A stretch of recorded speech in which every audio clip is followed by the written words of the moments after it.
Ok. Então, galera, a gente estava retomando a aula passada, né? A gente falou do rim, que o rim ele tem então aquela porção externa que chama Cápsula fibrosa. a cápsula, mas é a parte de dentro que tem 3 porções. Tananã, tananã, tananã. Cortical renal. Isso, cortical. E é do meio, como é que chama?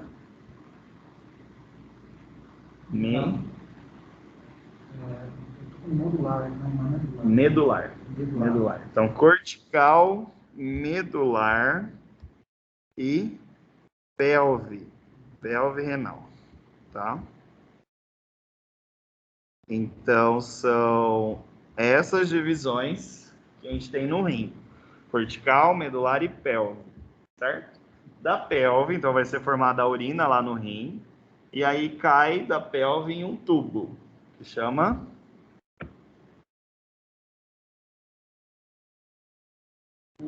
ureter, né? Isso, ureter. Tá certo, ureter. Ou tem gente que chama de ureter, mas assim, ureter tá certo. Ok, do ureter vai cair onde? Na vesícula urinária. Olha, falou bonitinho. Falou bonitinho já. Então a gente falou aqui que a bexiga, a gente não usa bexiga assim na vesícula, na medicina veterinária. A gente vai usar vesícula urinária. Certo? Beleza. Então, hoje a nossa aula é justamente sobre isso, né? Então, vai ser formada a urina, ela vai cair nesse canal. Então, a gente vai falar sobre a micção, tá? Então, a aula de hoje é sobre a micção. Porque a micção, ela não é só fisiológica, né? Ela vai envolver o quê? Ela vai envolver a parte neurológica também, tá? Então, por isso que vai ter um estímulo, vai ter uma contração na vesícula urinária, vai ter um relaxamento para ela poder expandir, tá? Então, a gente tem a contração e o relaxamento, certo? Vamos lá. Então, o que são esses ureteres? Eles são, então, túbulos musculares. Então, eles têm um músculo, tem um músculo liso nesse ureter. Lá nessas estruturas agora, vai ter musculatura. Só que é lógico, é um músculo liso, fininho, né? Imperceptível, tá? Mas existe um músculo liso, que transporta, então, essa urina por peristalse. O que é uma peristalse? É o movimento. Então, faz um movimento de peristalse. Isso. Esse movimento peristáltico, a gente também vai ter no intestino, tá? Então, a gente vai ter esse movimento peristáltico no intestino, só que a gente também tem no ureter. Então, na hora que a urina entra nesse ureter, ela vai tendo contração ali para essa urina descer, tá? Então, existem movimentos peristálticos nos ureteres também, tá? Isso a partir da pelve renal de cada rim para a vesícula urinária, então. Então, sai lá da pelve, faz a contração e chega na vesícula urinária. Beleza? Então, esses ureteres, eles entram na vesícula urinária.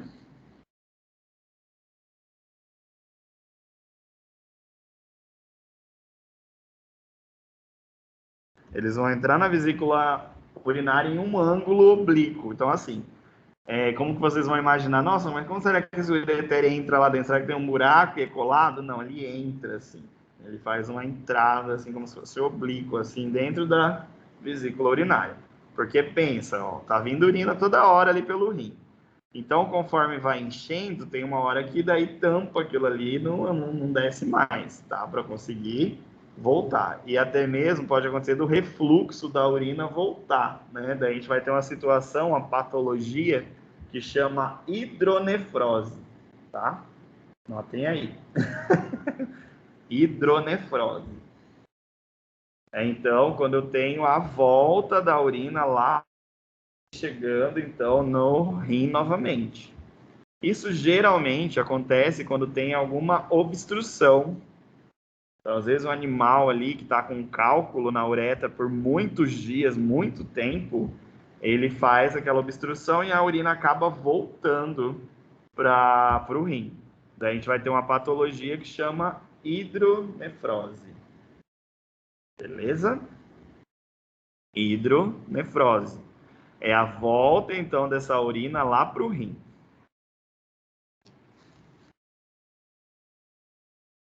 Aí a região que esse ureter entra na bexiga recebe esse nome aqui, ó, de junção uretrovesicular. Junção uretrovesicular. Junção uretrovesicular. Então, nada mais é que a região que esse ureter está entrando, certo? Uretrovesicular.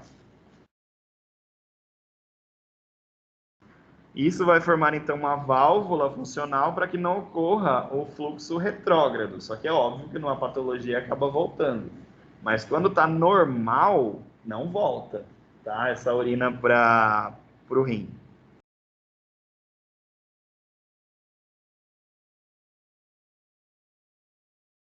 Aqui é só uma foto, então, mostrando que eu tenho o rim, a pelve renal aqui já saindo no ureter. Mostrando, então, que ele tem movimentos peristálticos. Ele vai contrair para levar essa urina lá para a bexiga, para a vesícula urinária. Dúvidas até aqui? É as medidas, né, de contração desse ureter. Tá? Essa foto é só mais para mostrar isso aqui mesmo. Não. Então, o que acontece aqui? Ó? Então, esse é o ureter que ele vai entrar, então, perpendicular ali na vesícula urinária. Então, ele entra de uma maneira perpendicular. Assim. Beleza? Então, esse é o ureter. Vai entrar aqui. Certo? Beleza? Então, quando a vesícula urinária ela se enche, fica repleta, então isso aqui meio que fecha. Né? Só você imaginar que ela está enchendo, então isso aqui meio que dá uma fechada. Só que é lógico, por exemplo, tem situações patológicas que o animal está com um cálculo lá há muito tempo e aí não consegue segurar mais, aí já volta lá para cima. Beleza? Só mostrando mais uma foto de como que é essa entrada aqui desse ureter na vesícula urinária, tá? E isso aqui é a parte histológica, porque a nossa matéria, o CMF, é tudo. É a parte anatômica, que a gente já vai falando, as particularidades anatômicas. A gente vai falando da histologia. Então, isso aqui é a parte histológica do ureter. Então, o que vocês vão observar ali num corte histológico? Por exemplo, se eu pegar o ureter, cortar um pedacinho e colocar numa lâmina, o que eu vou ver? Isso aqui. Só que é lógico que tem corantes específicos para isso, tá? E a gente observa esse padrão aqui, ó. Então, lá no ureter, eu vou ter uma mucosa, que é aquela parte de dentro que está em contato, então, com a urina, tá? Aquela parte, então, chama mucosa, certo? Eu vou ter uma muscular, que a gente acabou de falar, então, que no ureter tem músculo. Qual que é o tipo do músculo que tem no ureter? Músculo liso, muito bem. Então, a gente tem um músculo liso aqui, que forma, então, essa muscular. E a adventícia, que nada mais é que a parte que você está vendo ali visualmente, na hora que você faz, então, uma cirurgia, na hora que você vai fazer uma necrópsia. O que você observa, então, ali a parte de fora. E aí, se você cortar, ela chama adventícia, tá? Então, a gente tem essas partes aí no corte histológico do ureter, tá? Então, a gente tem a mucosa, muscular e adventícia. Mucosa. Corte citológico? Corte histológico, com H. Histológico, corte histológico. Beleza? Num corte histológico, então a gente cortaria, mandaria para análise e tal, o que a gente observaria era isso aí. É a mucosa. Mucosa, muscular e adventícia.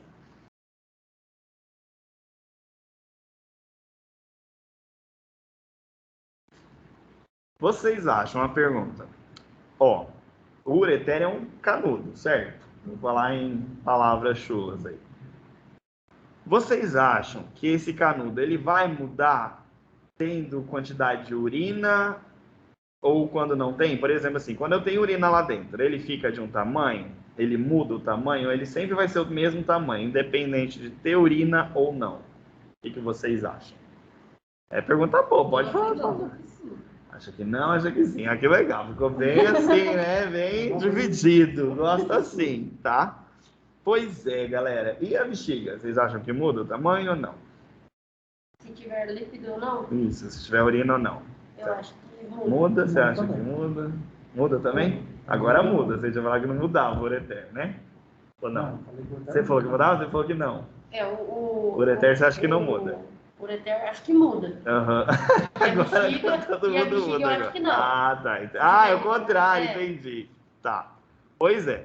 O ureter e a vesícula urinária, eles mudam de tamanho, tá? Eles podem ficar um pouquinho maior, o ureter, né, quando tem urina, e a bexiga bem maior, né? Então ela muda. Isso tudo para eu falar o quê? Que existe um epitélio, que é aquela parte, então, ali da mucosa. Ó, a mucosa ela é dividida em duas partes ainda, ó, que é a mucosa, e ela é dividida em lâmina própria, que é a parte que está recobrindo, digamos assim, aquela parte do meião mesmo ali. E ali dentro, de onde está em contato com a urina, tem esse epitélio de transição aqui, um epitélio transicional, tá? O que é isso? É um epitélio, então, que ele vai abrir e fechar. Então, ele pode dilatar um pouco assim na hora que tem a urina, e ele pode diminuir o tamanho quando ele não tem urina, tá? É o epitélio de transição ou transicional, certo? Isso tudo onde? Na mucosa, né? Então, lá na região da mucosa, eu tenho duas situações, duas divisões, a lâmina própria e o epitélio transicional. O epitélio tem essa mesma forma? Ele tem essa forma, que são... A forma... Ah, não, transicional só, pode Não, falar. epitélio. Ah, epitélio é epitélio. Epitélio. Aqui tá em inglês. Eu só perguntando às vezes, tem a forma... Não, é epitélio mesmo, epitélio. Beleza, tranquilo. Ok.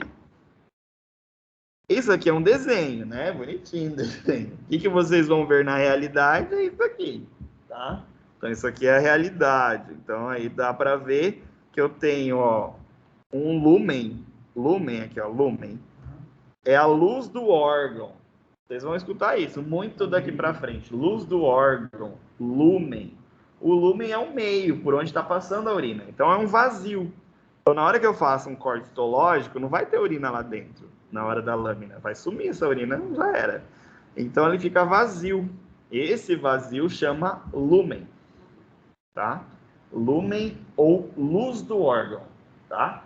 Então, às vezes, vocês vão ouvir assim, às vezes o professor Tiago, lá para frente, vai falar, é a luz do órgão, o lumen. Vocês já vão lembrando que é o vazio, então. A região ali que está passando as coisas. Então, está passando a urina, certo? Se for no intestino, eu vou ter o lumen intestinal. Então, por onde está passando o alimento ali, né? O bolo fecal é o lumen. Certo? Beleza? De boa, né? Então, só mostrando como que é na realidade, mais uma fotinho da realidade. Oxe, ureter. Aqui eu trouxe já uma foto, porque a gente falou semana passada sobre isso. Algumas particularidades, né? Então vamos lá, saber a anatomia, que é o que nos importa, né? Também. Então a gente falou da histologia do ureter, a gente está indo por partes, né? A aula passada a gente falou de rins só mostramos rins, fizemos uma aula prática. Aí agora a gente está vindo, então, descendo, né? Tá vindo pelo percurso. Então, rim a gente já falou. Do rim eu vou ter o ureter, que a gente acabou de falar aqui, dá para a gente fazer uma revisão já. Como que acontece? A urina sai daqui, ocorre o que aqui nesse ureter? Movimentos peristálticos. Então, a urina vai sair por aqui, vai ter movimentos peristálticos, beleza? E ela vai caminhando. O que acontece na hora que eu tenho urina? O que vai acontecer com esse ureter? Ele vai fechar. Ele vai dilatar, né? Que é assim, a urina está passando, então ele dilata. Por que ele consegue dilatar? Porque ele tem um epitélio. Um epitélio, não, tranquilo. Um epitélio de transição. Devido a ter esse epitélio de transição, ele consegue aumentar, tá? E vamos lá então. Esse epitélio, ele tá, quando a gente faz uma histologia, ele tá onde esse epitélio? Que região? A gente falou que o ureter é dividido em três partes, né? A de fora, que chama a adventícia. E aí depois da adventícia eu tenho uma muscular, né? Uma camada muscular. Qual é o músculo? Liso. E aí por dentro eu tenho uma mucosa. Essa mucosa é dividida em duas partes. Quais são as duas partes? A lâmina própria e aí o epitélio de transição. Beleza? Tudo bem até aqui? Tudo certo, né? Beleza. Ainda eu falei assim, que por onde está passando a urina, também recebe um nome, que é o lúmen. Lúmen ou luz do órgão, tá? Então, beleza. Então, tudo isso para falar desse caninho aqui. Que legal, coisa boa. Um negocinho de nada desse, tem tanto nome, coisa boa. Professor, e o cachorro também pode ocorrer risco dele, porque na bexiga... Vesícula Na urinária. vesícula urinária também tem um músculo, né? Que a hora que ele vai urinar, Sim. Ela contrai, né? Uhum. Qual é o risco dele ter algum problema nessa musculatura? Com certeza. Por exemplo, animal assim, pós-atropelamento pode acontecer.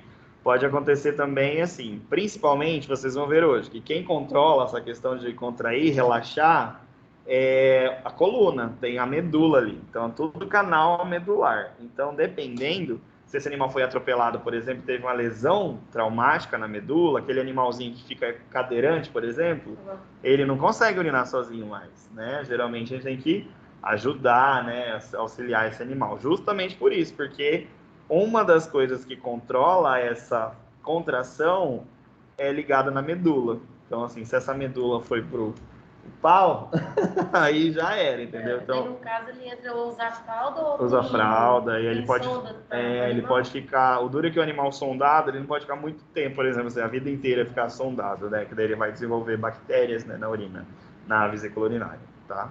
Mas é comum acontecer esses animais que são cadeirantes, né, ficam na cadeirinha, deles pararem de ter contração da vesícula urinária, tá? Então vamos lá. Daí eu falei ainda que esse ureter, ele entra como? Isso, perpendicular. Então ele entra perpendicular na vesícula urinária. Beleza. Ok. Então aqui a gente está falando agora, a gente vai começar a falar da vesícula urinária, né? Da bexiga aqui, esquece. E aqui da bexiga vai passar para uretra, certo? Isso aqui é um macho. Falamos isso semana passada. A uretra do macho, ela é gigante, né? Porque ela passa por toda essa volta aqui, ó. Ela dá uma volta para chegar na região do pênis, né? Então, eu tenho a uretra pélvica, né? Vocês vão ter anatomia óssea, não sei se já tiveram, mas a bacia, todo mundo fala, ai, fulano quebrou a bacia. Bacia, galera, é de salada, de alface, tá? Vocês vão pegar uma bacia de alface, uma bacia de fruta. Aqui não é bacia mais, aqui vocês vão falar pelve, tá? Pelve. Senhor, mas tem pelve lá no rim? Tem também, olha que legal. Veterinário é muito massa. Então, aqui tem a pelve óssea, tá? Então, a bacia chama pelve. Então, no macho, eu vou ter a porção que está passando lá na pelve, lá no osso. Então, é a uretra pélvica. Bota aí. E aí, quando ela vai chegar ali na região do pênis, ela vira uretra peniana. Então, ela é longa. Falamos sobre isso semana passada, porque qual a desvantagem do macho ter essa uretra longa? Obstrução por cálculos, né? Então, doutor, ó, às vezes esse animal tem um cálculo aqui, pequenininho. De repente, esse cálculo vai ter que passar todo esse caminho aqui, é longo. Então, às vezes, no meio do caminho ele tranca, ele fica lá. Diferente da fêmea, que é uma fêmea. Curtinho, é isso aqui, ó. Curtinho. Só que a desvantagem é que as fêmeas têm muito o quê? Cistite, infecção urinária, né? Então vai ter muita infecção por causa do tamanho ali, muito contato, né? Então às vezes o animal vai defecar, então às vezes pode entrar alguma bactéria aqui, até mesmo o ato de estar sentado no chão, animalzinho, né? Daí essa bactéria entra por via ascendente. Então as fêmeas, a desvantagem é que elas têm mais infecção urinária. Os machos, a desvantagem é que eles podem ter mais cálculos na uretra, tá? Fêmea é difícil ter cálculo na uretra, tá? Mas pode acontecer, mas é difícil. Lembrando que a gente está falando num curso aqui que é biológicas, né? Então, tem muita coisa, não tem regra, tá? Então, quando a gente fala assim, é difícil, é porque assim, pode acontecer, tá? Sim, com certeza, pode acontecer. Então, isso você já tem que ter em mente, tá? Que o raro, como que eu vou dizer assim? Que o não acontece é muito difícil na veterinária. Pode acontecer, tudo pode. É biologia, às vezes acontece. Então, essa aqui é uma uretra de uma gata. Aqui é uma uretra de uma cadela, aqui também, ó, pequenininha. E olha que interessante, né? Aqui vai ter uma comunicação em comum com a porção final do útero, tá? Então vai existir uma comunicação final ali, vai sair. Só que é lógico que depois vai ter uma separação aqui da uretra, né? E do útero. Mas tem uma região ali que elas meio que se encontram, certo? Beleza? E olha só que interessante, né? Eu vou colocar da égua aqui. Da égua. O que acontece? Vocês já viram muito, às vezes vocês querem fazer inseminação artificial, né? Que todo mundo pira, quer mexer com grãos, querendo, né?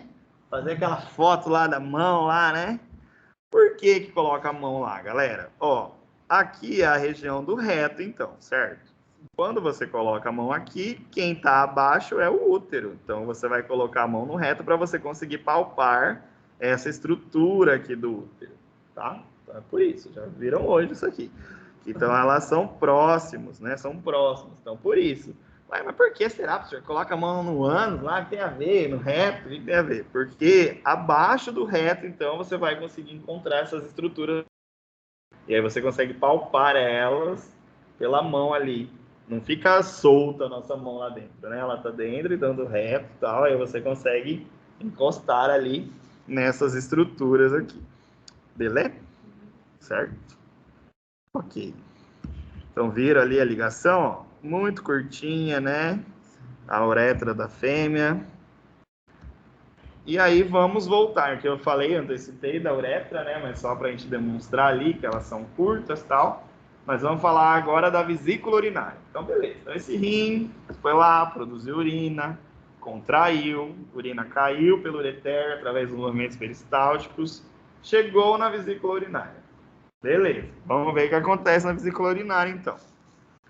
Ele é um órgão oco, então é oco, né? Ela fica vazia, assim, quando não tem nada. Muscular, então também tem um músculo na vesícula. Porque pensa, eu preciso de uma força para fazer com que ela contraia, né? E ela aperte essa vesícula urinária para expulsar a urina. Então ela é completa de músculos.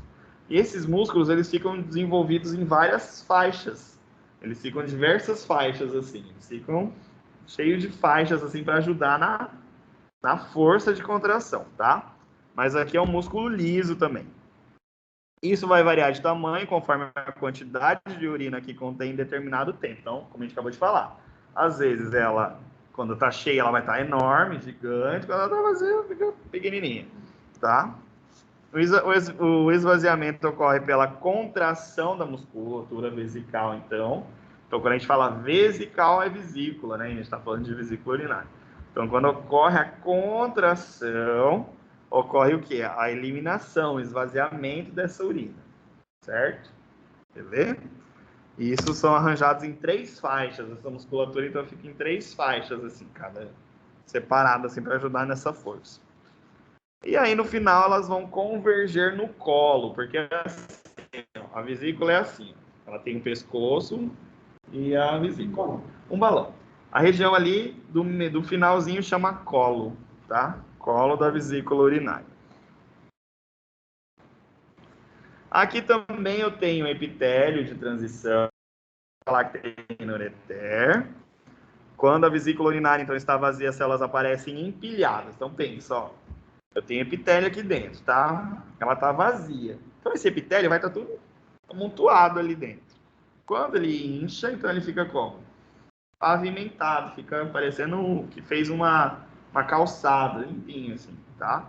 Então, quando ele tá fechado, ele fica como? Fica todo estratificado. Então, vai lá. Então, esse epitélio, na hora que você observa ele, quando a vesícula está vazia, ele tem um aspecto de estratificado. Quanto nome, né? Oh, my God. Estratificado.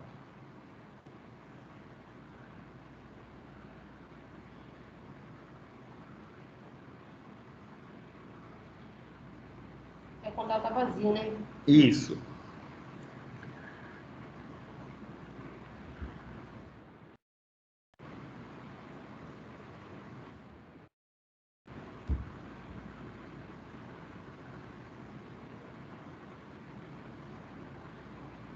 Então, o epitélio da vesícula urinária é um epitélio estratificado, né? Tem transição, mas é estratificado.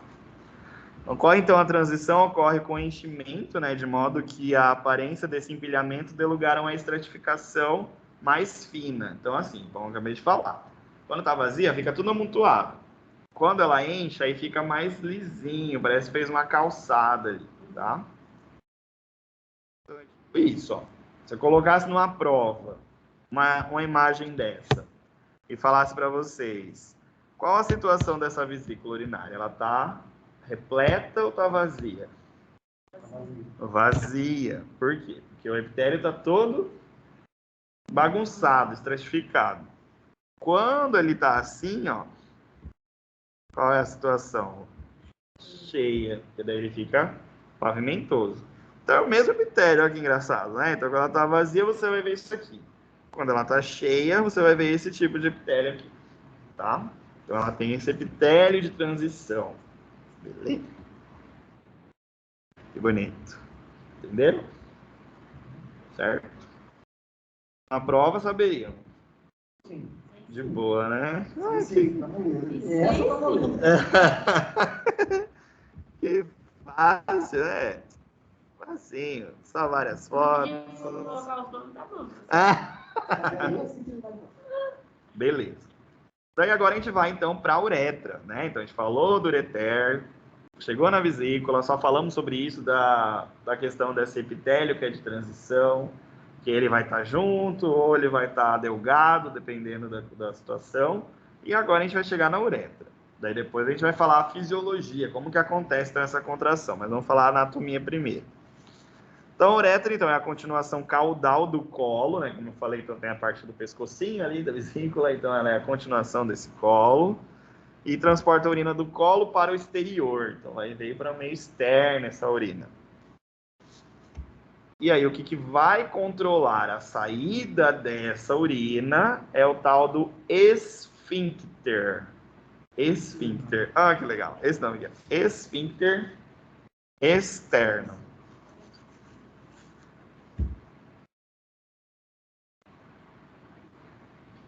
Então, olha lá, vamos lá, né? Isso aqui é a parte anatômica ainda. Então, a vesícula urinária, ela tá cheia. O que controla se ela vai ser esvaziada, que abre é uma abertura, tem que ter uma abertura, né? Então, a gente tem ali a pelve, né, o colo, né, e a uretra. Por que será que essa urina não fica toda hora indo para a uretra? Porque a gente tem um ósseo, esse esfíncter aí, que segura. Então, tem esse esfíncter que segura. Chama esfíncter, tá? Esfíncter externo. Então, na hora que ocorre um relaxamento do esfíncter, ocorre o esvaziamento da vesícula, tá? Então, quem segura a urina dentro da vesícula urinária é o esfíncter externo, tá? E quem vai, então, liberar essa urina dessa vesícula é o relaxamento desse esfíncter. Galera de casa, tudo bem? Fala alto aí para te ouvir. Tudo bem, professor? Tudo certo? Tá conseguindo entender? Sim. Tudo bem. Então, quando esse esfíncter externo se relaxa, o músculo vesical se contrai, então a urina é expelida, né? Então, tem um relaxamento desse esfíncter. Só mostrando uma fotinho, vai ter mais aqui, é só falando ali desse canal, né, da vesícula urinária, então, descendo para cá, quando ele tá vazio, ó, tá o epitélio todo tal. E aqui mostrando o epitélio da uretra. E ele muda um pouquinho, ó. Aqui vai ter um epitélio cúbico. Então não vai ter esse epitélio de transição já na uretra, então não tem essa questão de mudar tal. Então ele é um epitélio cúbico, tá? Não é só para saber que existe o nome, epitélio cúbico, tá? Tecido muscular, então a gente vai ter a túnica muscular, interna, externa, então aqui a musculatura é um pouco mais desenvolvida aqui nessa uretra já, tá? Mas tem as outras estruturas também, como a adventícia, a luz do órgão, lâmina própria, tá? Então o que mudou aqui foi epitélio, que aqui é epitélio cúbico, simples, certo? Estou mostrando então como é a diferença, ele não vai mudar de tamanho. Ok. Parte anatômica, tudo bem até aqui? Então a gente falou do ureter, falamos da vesícula urinária e falamos da uretra, tá? Vamos complicar um pouquinho? Vamos complicar um pouquinho. Agora, a gente precisa falar do reflexo de micção. Como assim?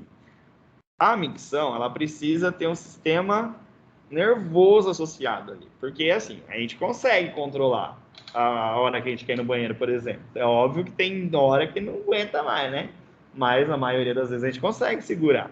Por quê? Porque a gente consegue neurológico, tá? Óbvio que depois, assim, que você relaxa, aí vai ter toda a inervação que vai conseguir trabalhar ali, tá? Então, aqui a gente vai ter situações de nervo contraindo e relaxando, tá? Então, isso que é importante. Então, a micção é o termo fisiológico de esvaziamento da urina.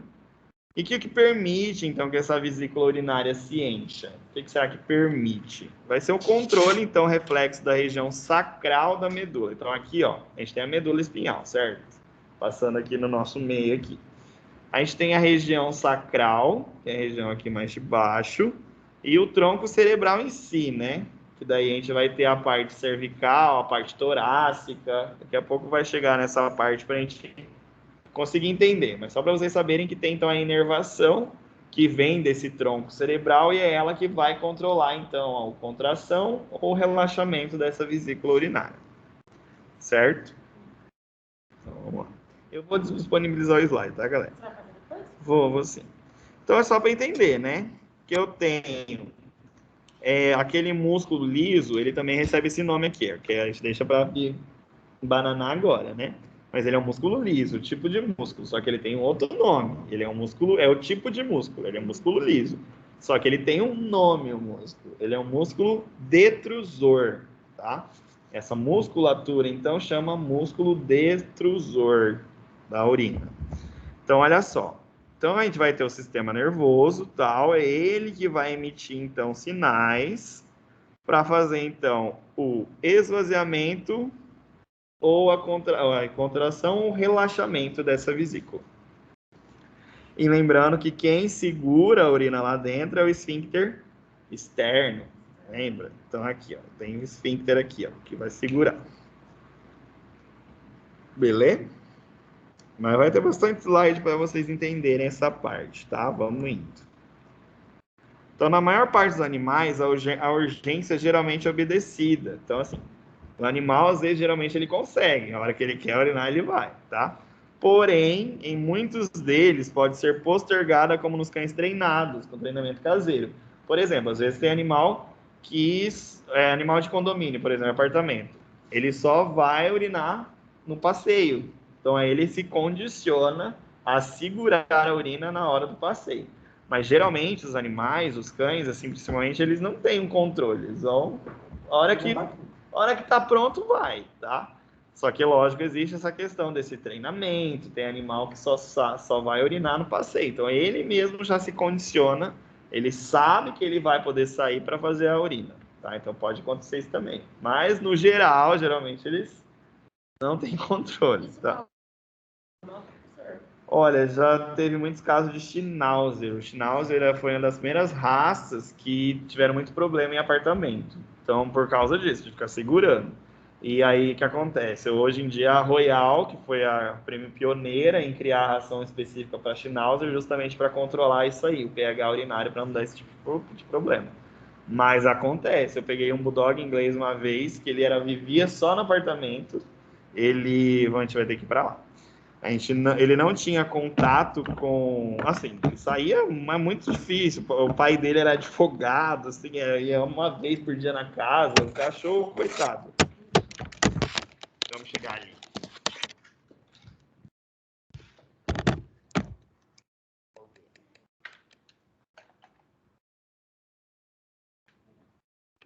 Vamos ver como é que a gente vai fazer. Eu fico aqui.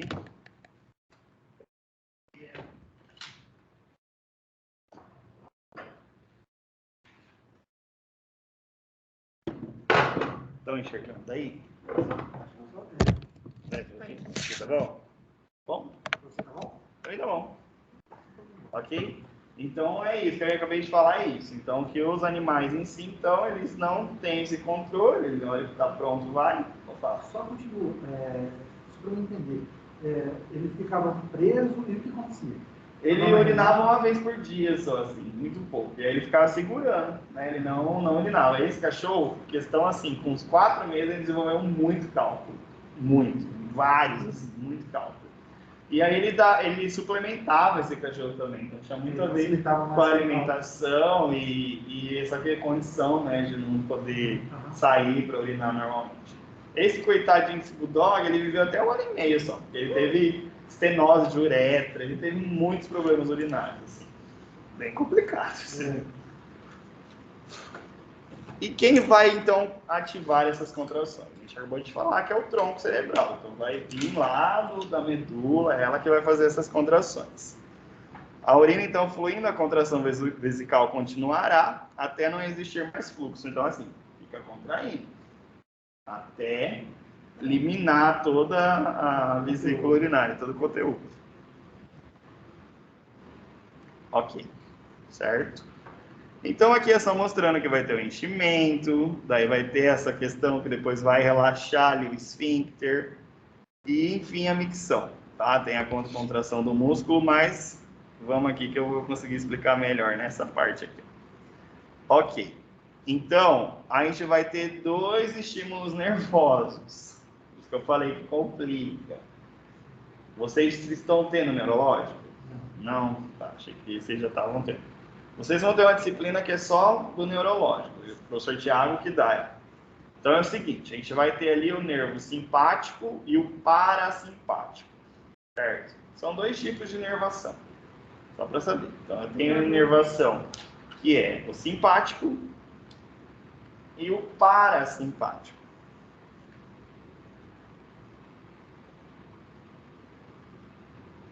Inervação simpática e parasimpática.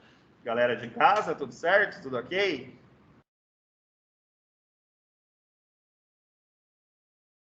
Galera de casa tá dormindo.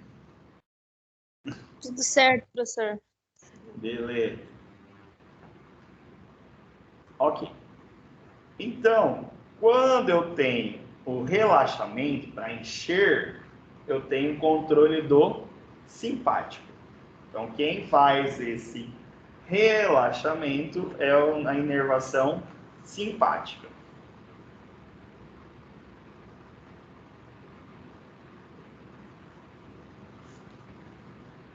Quem vai fazer a contração é o parasimpático.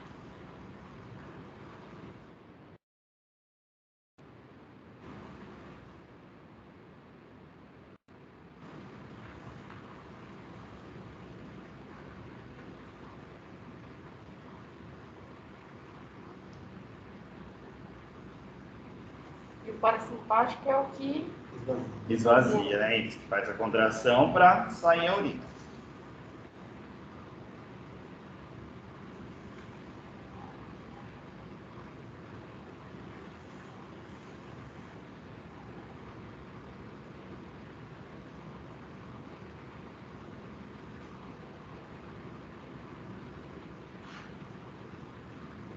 Que linda essa foto. Aí agora é o seguinte. Estava embananando? Vamos embananar de vez. Seguinte. Então, sabemos que eu tenho a inervação, o tronco cerebral, né? Passando lá até o final lá da sacral. Então sai daqui, vai até lá embaixo. E aí a gente tem as colunas, né? As vértebras. Eu tenho as vértebras cervicais, as vértebras torácicas, as vértebras lombares e as sacrais e caudais e coxígenas. Isso aí vocês vão ter uma aula lá com o esqueleto cavalo, lá para vocês verem tudo isso aí e aprender nome por nome dessas vértebras. Mas o que eu preciso que vocês saibam agora? Então aqui a gente tem as divisões das vértebras. Cervical, torácica aqui atrás, né? Tudo aqui atrás, toda a coluna, né? As lombares e as sacrais. Então isso para vocês saberem o quê? Que essa inervação, esse nervo, é um nervo, tá? Ele está saindo o quê? O simpático, ele sai da lombar 2. Lá da lombar 2, são números, é o número da vértebra. Então, quando vira lombar 1, lombar 2. Então, a inervação sai em torno aqui da lombar 2 e chega na vesícula urinária. Aqui é o simpático. O simpático faz o quê? O relaxamento. Então, é ele que relaxa para encher aquela vesícula urinária. Aqui mais embaixo eu tenho as sacrais. Já está lá embaixo. Eu estou saindo aqui, então, ó, da sacral 1, da sacral 2 e da sacral 3, né? Tá saindo, então, S1, S2 e S3. Tá saindo inervações, ó. Beleza? Aqui é controle parasimpático. O parasimpático faz o quê? Contração, esvaziamento.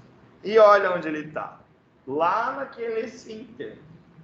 Então, quem também faz abrir, opa, vamos abrir. Que é óbvio, né? Se vai contrair, tem que abrir, né? Porque como que vai contrair com o negócio fechado? Não ia dar certo. Então, ele abre o esfíncter e faz a contração. Perfeito, né? Como as coisas são top, né? Então, esse parasimpático, ele tem mais função do que o... Sim.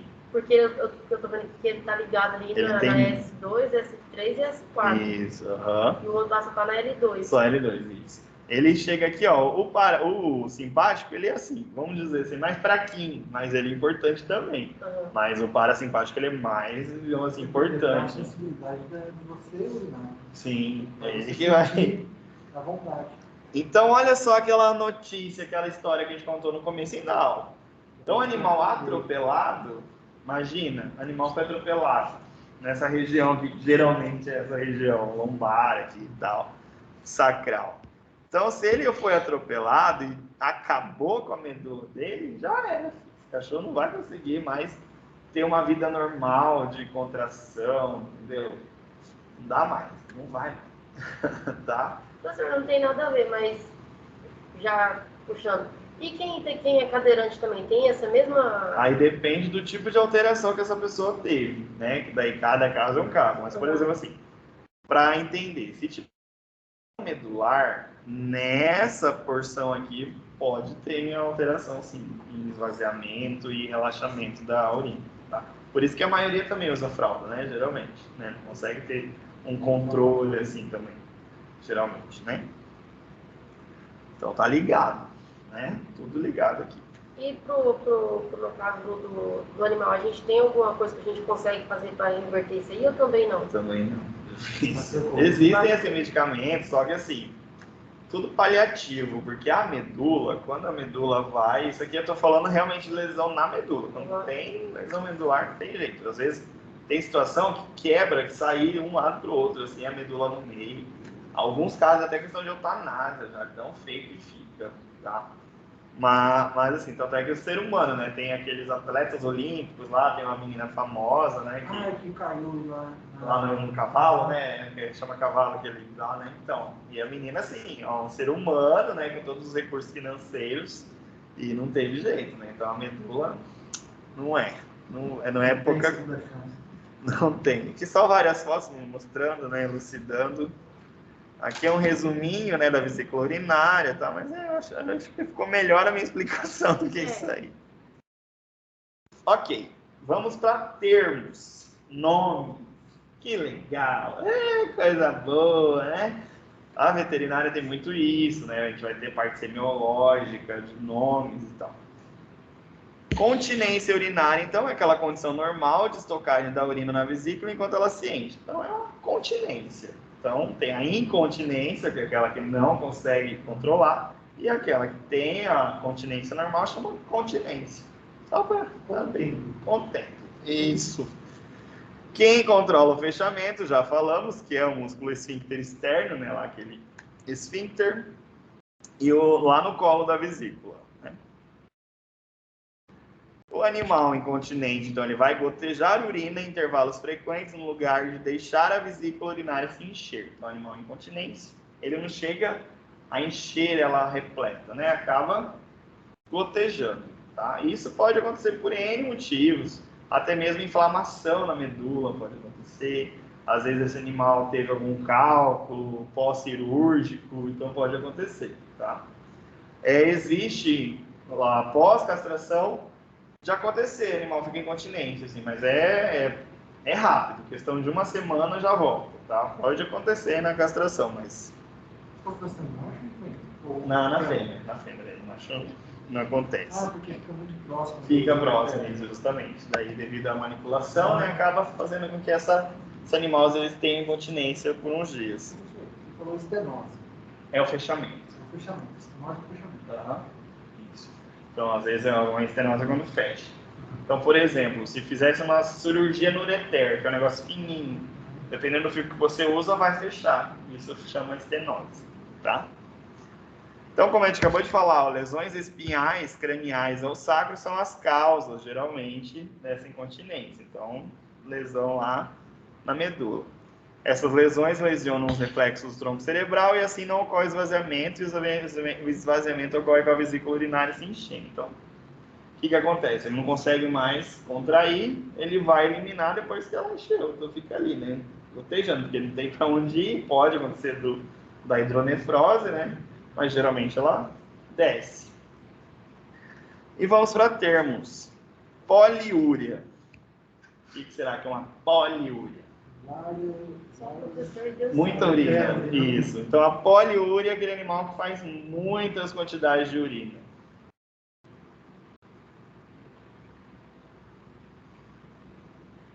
Poliúria, muita quantidade de urina.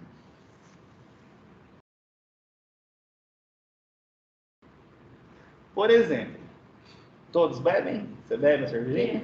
Bebe uma cervejinha? O que acontece quando você bebe uma cervejinha? Tem vontade de urinar? Bastante? Pouco? Por quê?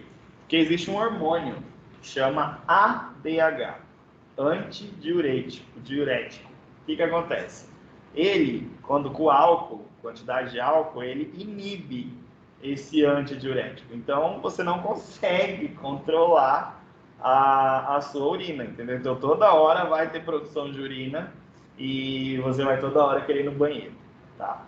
E olha que engraçado, a nicotina, ela estimula o ADH. Então, imagina uma pessoa que bebe e fuma, fica uma guerra lá dentro, de hormônio, assim, opa, e agora? Vamos liberar, vamos fechar, né?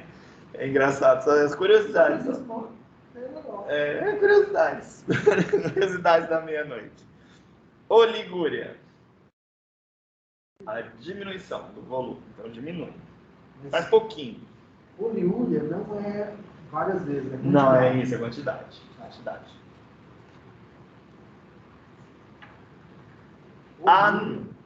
Oligúria.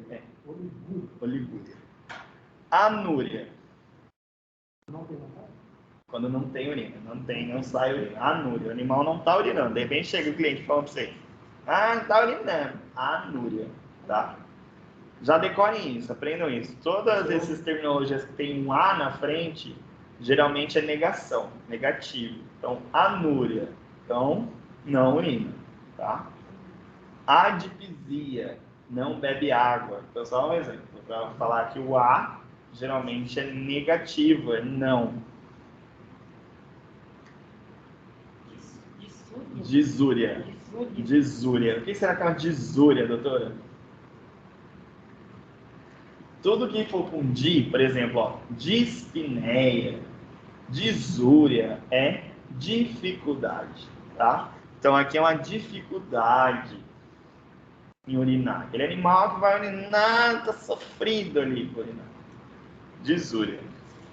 Esses são os básicos, tá? É só para introduzir conteúdo para vocês. Oligúria, né? Poliúria, né? Várias quantidades, né? Oligúria pequena, não, é volume. Poliúria, grandes volumes. Oligúria, pequenos volumes. E anúria, ausência, não tem. E disúria, dificuldade. Aquele animal que vai urinar com dificuldade. E ainda tem a tal da estrangúria. Esse é triste. Esse é aquela liberação lenta, gotejante e dolorosa. Então, assim, vai ter a situação lá que tem a dificuldade e tem aquela situação que o bicho está sofrendo ali para urinar. Aquilo ali é a estrangúria, tá? Então, é muita dor. Geralmente é o sinal clínico de DTUIF. Depois a gente já vai falar disso aí. O que é uma DTUIF? Doença do trato urinário inferior felino. DTUIF, notem aí. DTUIF. Doença do trato urinário inferior felino.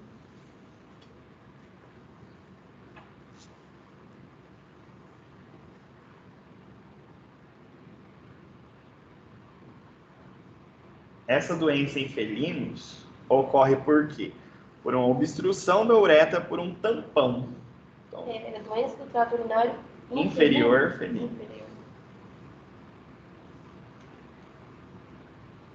Qual é esse, professor, da gente confundir, então, essa dissúria aqui com essa estrangúria? Pode. Só que aqui tá. A estrangúria, o animal realmente chega a vocacionar, ele grita de dor, às vezes assim, ele tá lá urinando, ele mia, ele faz, assim, é feio de ver mesmo. A dificuldade é que ele vem aqui assim, tenta, vai ali, faz um forcinho e sai umas gotinhas, mas aí ele tá de boa, tá suave.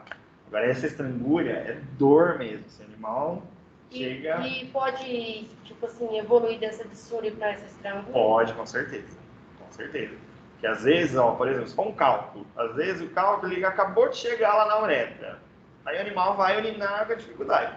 Só que daí passou 3 dias. Aquele cálculo já ocorreu um processo inflamatório em volta. Aí esse animal já não sai mais urina. E aí é estrangúria. Tá? E aí ocorre então esse tampão consistindo de cristais de estruvita. Aqui são cálculos, tá?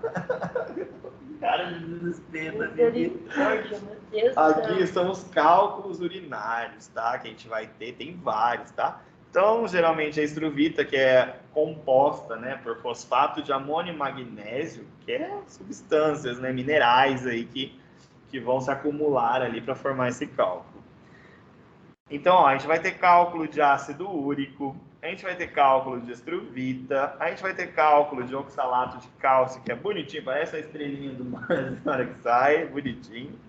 E de apatita, mas enfim, tem vários tipos de cálculo, tá? Que a gente vai falando ao longo das disciplinas, tá? E nas disciplinas de clínica, médica, enfim. Beleza? Então aqui é mais para falar da situação, dos termos, né? Estrangúria, então, essa dificuldade, dor, né? Dor, muita dor. E composição. Quem será que a urina tem? Então, o senhor falou semana passada, né? Cálcio, né? O senhor falou. A gente falou muito da ureia, né? Ureia, então, ureia e creatinina. Principalmente a ureia. 90%, mais de 90% da urina é formada por ureia. Por quê? Porque a amônia, né, é um metabólito lá do fígado. Então o rim ele acaba filtrando isso aí, ele transforma essa amônia em ureia. Vocês vão ter a parte de bioquímica, se eu não me engano, com o professor Cezes. Não tiveram ainda também, né? Vocês vão ter a parte de bioquímica, ele vai explicar perfeitamente esse negócio da amônia e ureia. Mas é um composto, quando ele está, assim, digamos, puro, ele é amônia. Aí ele vai sendo degradado e tal, ele vira ureia. Então, tá? É assim, a ureia sozinha, ela não chega a ser ácida assim. Só que os compostos metabólicos que ela forma aí vai ser um problema, né? Essa questão da amônia aí acaba sendo problema. Porque a gente já falou sobre isso. Por exemplo, se a vesícula urinária rompe e essa urina cai na cavidade, essa ureia acaba destruindo ali, sendo nociva para aquela cavidade peritoneal. Então, tudo que está falando aqui eu resumi, para não ficar muito texto, tá? Mas é isso, só para saber então que a urina é composta por ureia, tá? Isso é importante porque saber que a urina tem ureia. Por exemplo, qual é um dos exames que a gente faz para ver se o animal está bom do rim? A gente faz a tal da ureia e creatinina. Então, por exemplo, se eu fizer um exame de sangue no bicho, der ureia alta, quer dizer o quê? Que aquele rim está filtrando essa ureia legal, né? Então aí você já começa a pensar, pô, uma coisa está acontecendo nesse rim, então, que ele não está filtrando essa ureia, porque essa ureia tinha que estar na urina, não no sangue, tá? Falar de cor, a urina então geralmente tem uma coloração amarelada. Essa coloração é derivada da tal da bilirrubina, esses nomes vocês vão ouvir bastante, que é excretada pelo intestino e ela vai ser reabsorvida lá pelo fígado e vira tal do urobilinogênio. Então, o que dá a coloração amarelada na urina? Urobilinogênio. É isso. Para vocês saberem, existe esse pigmento que é o urobilinogênio, é ele que vai dar a coloração amarelada na urina.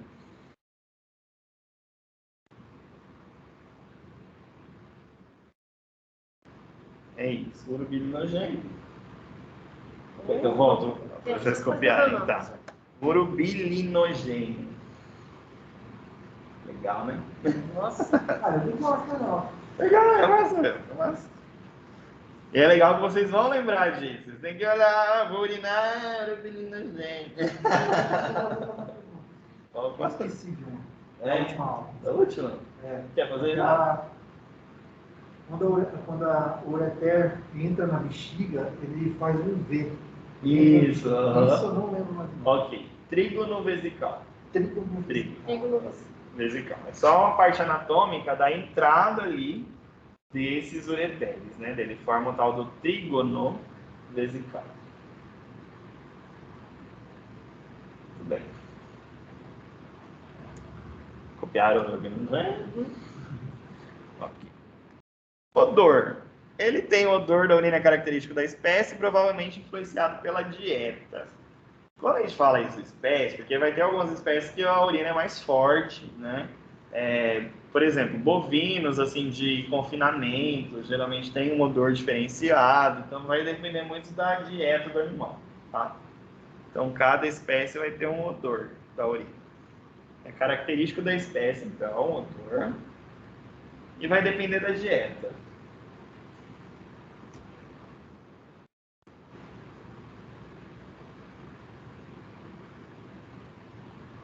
E será que tem diferença da consistência da urina para todos? Pois é. A espécie equina ela é um pouco mais espessa. Ela é mais grossa, a urina dos equinos, tá? Por quê? Porque tem secreção que vem lá do muco das glândulas do rim. Então, lá no rim tem umas glândulas e libera um muco. Esse muco cai junto com a uretra e vai sair junto com a urina.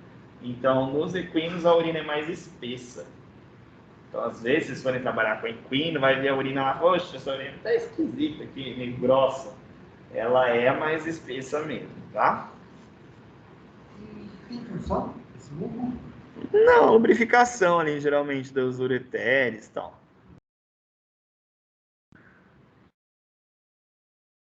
É que o equino, vocês vão ver com o passar do tempo, é a espécie que mais tem coisinha. Sim, e o gato. O gato e o equino são os que mais têm coisinhas específicas. Assim. E eu já achei que o gato era menos do que o cachorro. Pois é. O gato ele demora para ficar doente, mas quando ele fica também, coitado, porque geralmente é só bucho, só coisa grave. Ok, então ele possui altas concentrações de carbonatos nessa urina dos equinos e fosfatos. Enfim, só para saber que tem essas substâncias aí na urina do equino e deixa ela com esse aspecto mais espessados. Aqui é só falando do composto nitrogenado, que a gente já acabou de falar da ureia. E da quantidade. Aqui a gente vai ter uma tabelinha falando das quantidades que cada espécie tem em volume, não é? Cada espécie vai ter uma quantidade de volume produzido, né? E vamos falar aqui dessa tabela então. Então, os equinos, os felinos, eles vão ter em torno de 10 a 20 ml por dia, por quilo. Então, assim, por exemplo, um animal de 4 quilos, ele vai ter 10 ml por quilo. Então, quanto? 40. Então 40 ml de urina por dia. É uma média, tá? Então, é óbvio que a gente acabou de falar que é biologia, né? Às vezes a gente vai pegar animal que vai ter mais, né? Mas se esse animal é muito ativo, ele vai beber mais água, com certeza. Então, vai ter as particularidades, né? Mas isso aqui é uma tabela, é uma média, né? Só para a gente ter uma noção, né, do que é produzido. Os bovinos, eles produzem até 45 ml por quilo. Então imagina, quanto quilos? Basta, é litro. Por isso que lá no mangueiro, no curral, aquela enxurrada de urina lá na hora da ordenha, por exemplo, que é bem comum. Canino, então os cães de 20 a 100 ml por quilo, tá?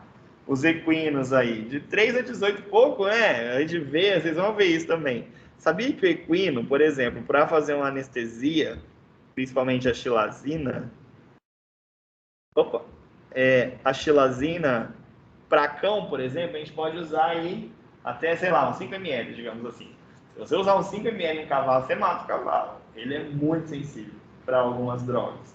Vocês vão ter isso aí lá no futuro, né? Mas são as particularidades, que às vezes a gente pensa que o cavalo, né, por ser grande e tal, pelo contrário, ele é muito sensível, ele é tudo cheio de 9 horas, tá? Você disse que o cavalo e o gato estão cheios de peso. Pois é, então você observa por aqui, ó, a quantidade pouco, comparando lá com o bovino, por exemplo, né, o cachorro, justamente. Os ovinos ali de 10 a 40, suíno de 5 a 30 e os humanos, né, a gente também produz em média uns 28 ml por quilo. Quem toma água, né? E a galera não toma água? Ai, ai. Ok. Tudo certo até aqui? Dúvidas até aqui? Muitas. Vamos continuar. Que horas são? Só para eu saber. 8h30. 8h30. Vamos falar de uma doença aqui, só para a gente ficar legal. A gente tem a tal da DTUIF, que a gente acabou de falar, que é a doença do trato urinário inferior felino. Beleza, pois bem, só que isso aqui eu coloquei para vocês verem que esse nome mudou. Que legal. Hoje em dia, galera, não foi mudando o nome. Hoje em dia tem a tal da síndrome de Pandora. Já ouviram falar em Pandora na mitologia grega? Sim, caixa de Pandora. Caixa de Pandora. O que acontece na caixa de Pandora? É onde ela guardava todos os males, né, os demônios, enfim. Então ela abriu e liberou o mal na humanidade, né? Então é isso, a síndrome de Pandora dos gatos. Por que tem esse nome? Já vai vendo, já vai vendo. Justamente por isso que a síndrome de Pandora, ela pode dar N alterações no gato, mas ela está relacionada com o sistema urogenital ali, urinário desses gatos, tá? O que acontece? O gato, galera, como a gente acabou de falar, o gato é muito sensível. A gente vai ter cistite no gato, que é causado por essa síndrome de Pandora. O que é essa síndrome de Pandora? Por exemplo, vai ter um gato que ele vai chegar para vocês com obstrução e não é cálculo. O gato está obstruído. Ele não tem uma pedrinha ali no meio do canal dele. Ele do nada obstruído. Ele está obstruído. E aí ele desenvolve essa síndrome de Pandora, que é o quê? Qualquer estresse para o gato, ele desenvolve isso aqui. Então, por exemplo, eu morava em uma casa, foi um apartamento. Desenvolve. O gato, de repente, chega uma pessoa estranha. Desenvolve. Mudou o perfume, desenvolve. Tudo, qualquer coisa que mudar na rotina desse gato, mudou a caixa de areia de lugar, qualquer coisa, qualquer coisa. Quando eu falo qualquer coisa, é qualquer coisa que leve ao estresse esse gato. E o gato, ele tem essa particularidade. Tudo que ele estressa, quando ele estressa, ele joga para o rim. Ele somatiza nas vias urinárias. Todo esse ódio, essa raiva que ele fica, esse estresse, ele somatiza, ele vai lançar isso para o sistema urinário. Então, o gato, às vezes, vocês vão atender um gato com obstruído e não tem cálculo. Ele está obstruído, mas é por causa dessa síndrome. Ele fica com estenose, só que ele fica com estenose por causa desse estresse, dessa síndrome, tá? E a gente tá... Pois é, aí vamos chegar nessa parte. Aqui eu estou falando que quando a gente atende uma cistite, a primeira coisa que vocês querem fazer é o quê? Cistite, eu vou usar antibiótico. Tá, professor, desculpa. Pode falar. Síndrome de Pandora, então, ela vai ser uma... Relacionado ao estresse, né? Uma síndrome, então, relacionada ao estresse, que irá somatizar, pode colocar assim, que daí você depois lembra que vai acumular lá no rim. Somatizar nas vias urinárias dos gatos. Então, nada mais é que um estresse do gato que faz com que tenha essa lesão urinária. Por isso que tem esse nome, síndrome de Pandora.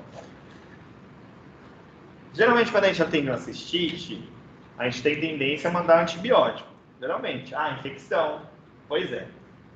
Muitas cistites não têm bactéria. Então, tomem cuidado. Isso eu já estou facilitando com a internet, eu estou falando. Eu já estou dando teatro, né? Então, tomem cuidado para vocês lançarem antibiótico para uma cistite, que nem sempre vai precisar. Você vai usar um antibiótico quando aquele animal estiver urinando com um pus, assim. Você vê que é bactéria, tá um odor forte, tá? Sabe que tem bactéria ali dentro. Aí você usa antibiótico. 90% das vezes não tem bactéria, então não tem por que usar antibiótico, tá? Então fica a dica aí para o futuro já. Aqui eu só estou falando do exame físico, algumas particularidades, então, que acontece? Esse gato, ele vai tender a ficar lambendo a região do pênis, porque a maioria aqui é macho. Como a gente acabou de falar, é raro ter nas fêmeas. Pode acontecer, mas ela vai estar lambendo a região da vulva ali. Só que aqui os gatos, então, eles ficam lambendo a região do pênis e eles também vão lamber a região do abdômen ali. Então, aquela região do abdômen, da barriguinha ali no final, fica sem pelo. Então, ocorre uma alopecia, que é a queda do pelo. Então, naquela região ali fica sem pelo por causa de tanta lambedura excessiva que esse gato está fazendo, que ele está incomodado com aquilo ali. E não é obstrução, não é cálculo, é uma obstrução. E ele fica lambendo. E aí, na hora da sua palpação, você vai pegar esse gato. Você vai sentir uma bola ali de... É tênis. Tipo uma bola de tênis ali, tão firme que tá aquilo ali, dura. Eu já falo isso para vocês por quê? Porque teve colega minha na faculdade, formada já, que nos atendimentos assim, ela pegou, nossa, tá com câncer. E não era uma obstrução, tá? Porque é muito duro mesmo. Aí as pessoas às vezes falam, nossa, é um câncer. Deixa nós mais aliviados. Com certeza, é comum, acontece. Então, ó, lambe aqui, ó. Então fica uma região sem pelo, essa região final ali é um dos sintomas que esse animal apresenta. E ainda fala sobre a cistocentese, né? Que a gente pode fazer exames para ver o que está acontecendo, para ver se tem bactéria. Aí tem a tal da cistocentese. O que é isso? Você pegar uma agulha com a seringa, vir na região da bexiga e puxar, tá? Isso é uma cistocentese. Geralmente a gente faz essa cistocentese guiada pelo ultrassom, tá? Então faz o ultrassom, coloca ali e puxa, certo? Ainda tem situações assim que às vezes o gato está tão dilatado que assim, se você fizer isso, você vai aliviar para ele. Então, às vezes ela acaba sendo um procedimento emergencial ali para ajudar esse gato também no conforto. Muito bem. Só que, porém, no entanto, todavia, muito cuidado com a técnica a fim de evitar traumatismo iatrogênico. Olha que palavra bonita. Trouxe para vocês aqui numa quinta-feira à noite, 9 horas da noite. Iatrogênico. O que é iatrogênico? Que é causado por nós, seres humanos. Então, é um erro seu. Que bonito. Daí tem esse nome bonito. Iatrogênico. Então, às vezes você pode... se você for muito brutão ali e tal, você pode acabar piorando a situação, porque essa vesícula pode romper. No Tá? caso, porque ela já está dilatada. Ela já está muito dilatada. E você fura. E se porque você daí, no fura, caso, o músculo também já está bem... Já está bem esticado, e qualquer coisinha, é como se você imaginasse um balãozão assim, fizesse um risquinho.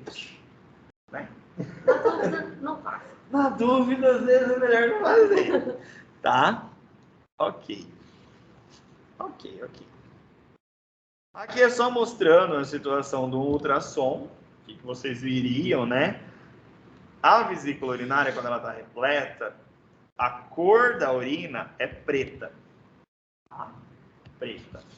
Que recebe o nome, chama anecóico. Mas não se preocupem, isso aí vocês vão ter uma aula só disso lá no futuro. Mas só para saber, chama anecóico. Tá? Então aqui... Se o doutor quiser decorar, chegar amanhã e falar lá com o Cadu. Tá decóide isso aí, né? Quando a vesícula urinária ela tá normal, a urina bonitinha, limpinha, fica anecóico. Tá vendo que tem os trem aqui? Isso aqui é sedimentação urinária. Daí fica meio branco, assim. Tá? O branco no ultrassom chama hiperecóico.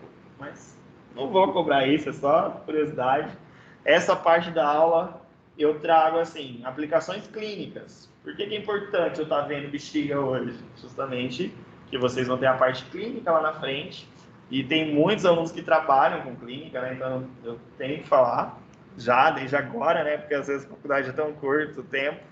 E às vezes vocês não veem tudo, né? Não tem como ver tudo também. Aqui é a situação dos gatos, principalmente, os machos, né? O macho também vai ser mais alongada, só que o problema dela é que ela se estreita muito na base do pênis. Então, vem a uretra lá, e aí no gato. Isso aqui é gato. Então, lá no gato, o cão faz toda aquela volta, né? O gato não, ele é ali também, porém, ela vem e fina. Ela fica fina do nada, ó. Chega ali na porção, ela vem grossa, tal, aí lá na base do pênis ela fica um negocinho. Tem a Tomcat, né? Tomcat. Então, galera, o que acontece? Qualquer areinha ali que for um pouquinho maior, na hora que chega aqui, tampa. Fora que existe o tal dos plugs, tampões, que só pela questão da mucosa ali, que vai liberando, né, secreção, às vezes, aí ocorre e tampa. Nem é cálculo, às vezes é só um plug ali. Tenso. Isso aqui, galera, é muito comum na rotina clínica. Sempre chega gato destruído e geralmente vai chegar 3 horas da manhã. A primeira e segunda aula, a gente falou daquela quantidade que tinha de néfron, não. Isso, é. Néfron? Aham. O gato tem Bem menos. Isso. O cachorro tem 4 mil e pouco.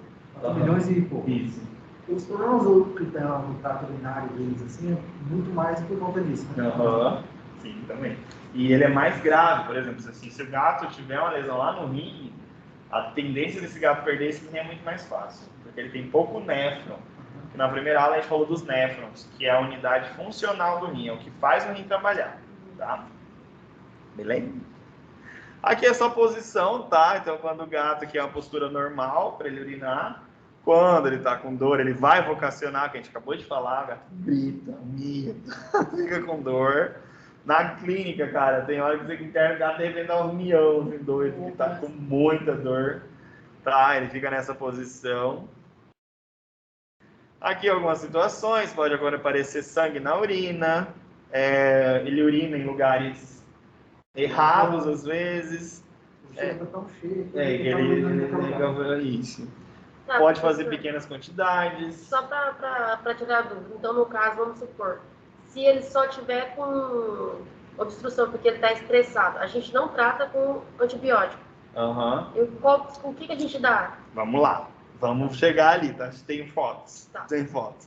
Você vai assim, você tem que tirar esse desconforto, né? Então, por exemplo, se ele está muito obstruído, você tem que, por exemplo, fazer um ultrassom e ver o que está acontecendo. É esse plug que está lá? É um cálculo que você ali vai olhar ali na hora da análise do tênis, ali mesmo da uretra, você vai ver ali, dá para ver, dá para sentir um cálculozinho ali. Aí você anestesia esse animal, sonda ele e tenta retirar esse cálculo. Se já resolver, beleza. Tem situações que não tem cálculo, não tem plug, foi que a gente acabou de falar da Pandora, principalmente, acontece isso. A gente vai ter só coágulo. Às vezes o animal desenvolve coágulo lá dentro, não tem cálculo, não tem nada. Daí vamos ver o que a gente vai fazer quando a gente tiver um coágulo. Que já é a situação. Chegou, viu? Uma pergunta, já tá aí. O que eu acabei de falar da bexiga, da vesícula urinária no ultrassom? Isso aqui é a vesícula urinária. O que está acontecendo aqui? Ela tinha que estar com que cor? Preta. Que é o anecoico, tá? Enfim, ela tinha que estar preta. O que está acontecendo? Só tem isso aqui preto. O resto tá cinza, né? Também cinza, meio branco, assim. O que esse animal tinha? Ele chegou, esse é meu paciente. Ele chegou, fizemos isso aqui. Ele foi esse cara que mudou da casa para um apartamento. Em 3 dias o gato fez isso. 3 dias. O gato tava ótimo. Gato gordo, gato de uns 4,5 kg, 5 kg, grandão, bonito, muito bem cuidado. Funcionei a tal da cistocentese. Vamos ver o que vai acontecer aqui. Cor da urina. Isso é urina. Isso não é sangue do gato.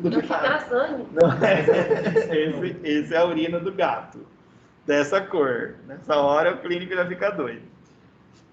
Observamos, não tava assim, não tinha nada no canal da uretra, tava tudo bonitinho, só tinha essa questão aí da vesícula urinária com essa estrutura branca lá dentro. Suspeita, coágulo, né? E não tinha cálculo, não tinha nada. Foi para cirurgia. Então isso aqui é uma cirurgia de vesícula urinária, chama cistotomia. Não precisa saber agora também. Então a gente libera essa vesícula, isola ela bonitinha e vamos operar. Então a gente abre e olha só o que tinha lá dentro. Que gostoso. Isso aqui é só coágulo.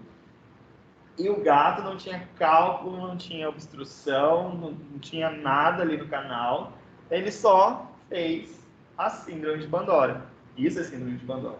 Tá? Então vocês vão atender animal que não vai ter cálculo, não vai ter obstrução, vai ter lá isso formando e geralmente está relacionado com o estresse. Então, obviamente, que esse animal foi operado, foi suturado, né, a vesícula dele bonitinho.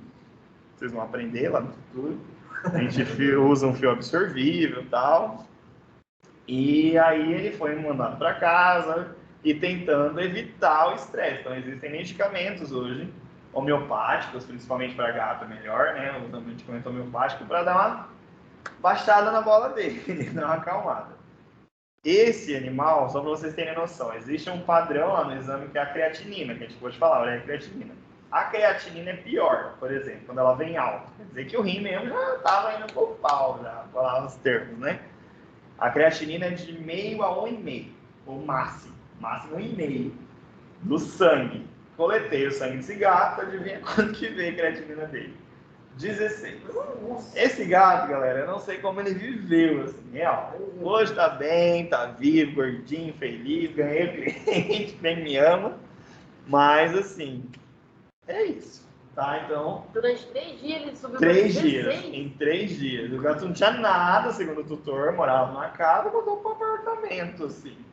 E aí o gato odiou, o gato de uns 7 anos. Também é muito grande. Sim, o gato, gente, ele é muito sensível. Isso aí, a dica de hoje é essa. Gato, trate o gato como gato, é diferente, ele é um rei. Lá no Egito, os gatos eram, né? Nossa Senhora. Isso aí acontece com o gato que a gente cria assim em casa, né? E esses gatos de rua? Então, gato foi vezes. A Assim, treta é que você nunca vai saber quando acontece. esse é o problema. Geralmente atropelado, morre, é difícil. Porque, tipo assim, ele também tem, né? Tem um estresse, com estresse. certeza. Ah, Só que a condição que ele vive, ele já foi aquela história, já foi condicionado também, né? O animalzinho que ele já foi desde filhote, né, passando por isso. Agora, se você imaginar um gato que é todo criado, xodózinho, de repente vai e se pode pra rua, aí ele pode desenvolver, porque ele tá todo acostumado a ter aquele conforto e tal. De repente, se depara numa situação dessa, ele pode desenvolver isso aí. Certo? Galera, hoje é isso, né? Por enquanto, bastante informação. A gente dá continuidade semana que vem, tá? Daí eu vou falar de algumas outras doenças. E é isso. Tem outras doenças pra gente falar. É isso. Dúvidas? Dúvidas? Não, todas, né? Legal, né? A gente tenta, assim, fazer de um jeito para ficar mais interessante a aula, tá? Então, hoje a gente viu o trajeto, então, que essa urina faz depois que sai do rim. Então, a gente falou do ureter, falou da vesícula urinária, falou dos reflexos, né? Tem que saber aquela parte da inervação lá do simpático, quem faz o quê, tá? É importante saber dessa questão da coluna, né? Do tronco cerebral. Que, então, quando você tiver uma situação do animal que foi atropelado, lesionou, não está urinando. Por que não está urinando? Porque não vai urinar, porque a inervação ali não foi danificada, então não vai urinar mesmo. Professor, outra dúvida. No caso, o senhor falou assim que trata o gato com antidiurético, calmante? Calmante, isso. Daí tem os homeopáticos, né? Tá. Daí, no caso, ele fica dependente desse medicamento? Não. E Ou mesmo só que se fosse, como é homeopatia, é de boa, né? Mesmo o animal ter que usar um tempo, mas geralmente a gente faz o tratamento aí por 1 mês, 2 meses só. Depois ele Até ele se adaptar, né? Que daí ele voltou, ficou no apartamento, ele já teve que se adaptar, ele estava no apartamento, e aí já muda. Sim. 7 anos em uma casa. Sim, aí muda, Aí chega lá na situação onde ela é confinada, ele fala, eu dentro. Detesta. Eu achei que ele tinha que ficar dependente desse medicamento até... Não tem necessidade. Tá. Aí é óbvio que um animal que tem uma vez, ele pode ter de novo, entendeu? Por exemplo, assim, que é uma síndrome, justamente. Então, às vezes, esse animal curou agora, mas qualquer coisa, trocou a ração no meio do lugar, ele já pera aí, não gostei disso aí, tá? Certo, crianças? Certo. Galera de casa, finalizamos. Dúvidas? Ninguém fala nada, né? Laodiceia, tudo certo? Tudo certo. Ronaldo, eu vou enviar essa aula para vocês, tá? Os slides. Finalizar aqui então, galera. Boa noite para vocês.